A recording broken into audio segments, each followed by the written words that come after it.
aking pancake. Okay. Well done.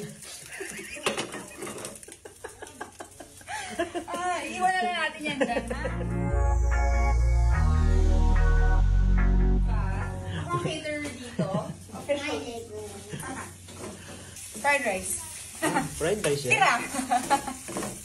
Diba? Gourmet. Akala ko umili. Masaya nga itong si Andy Eigenman na nagluluto ng sinangag. Nakakatuwa nga ang bidyong ibinahagi ng kaibigan ni na Andy Eigenman. Napakasaya kasi nitong si Andy habang siya ay nagluluto ng sinangag para sa kanilang pamilya. Kitang-kita nga sa mukha ni Andy ang kaligayahan habang ito ay niluluto.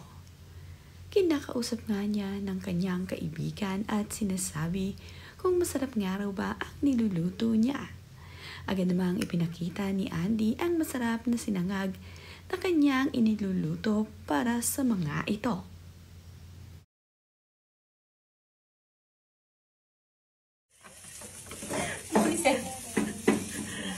At ito, ay by the way, baka gusto mo ng aking pancake? Okay. Well done.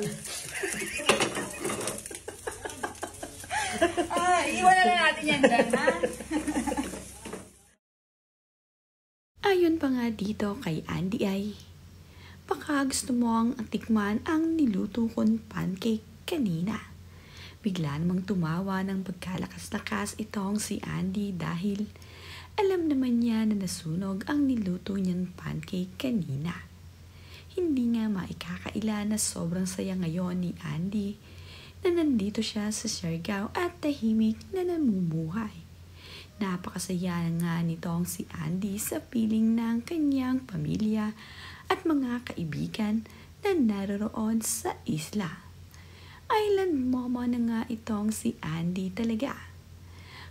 Pil na pil nga ni Andy ang pagluluto ng sinangag dahil sarap na sarap naman ang kanyang pamilya na nag-boodle fight kasama ang kanyang nilutong sinangag.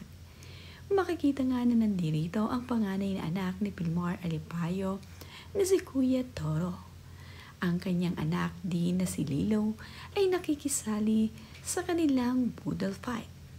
Ang ilan naman sa mga bata rito ay ang mga anak ng kaibigan ni Andy na nakatira na rin halos sa kanilang bahay.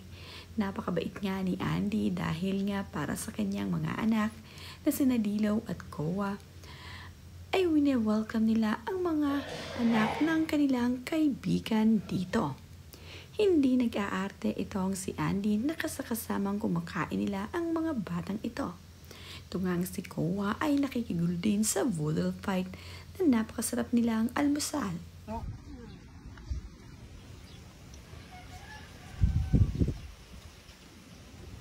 Wala, naglahat ng pancake, kaya kamukaan. Mayunong tumida sa sakdalan. Mayunong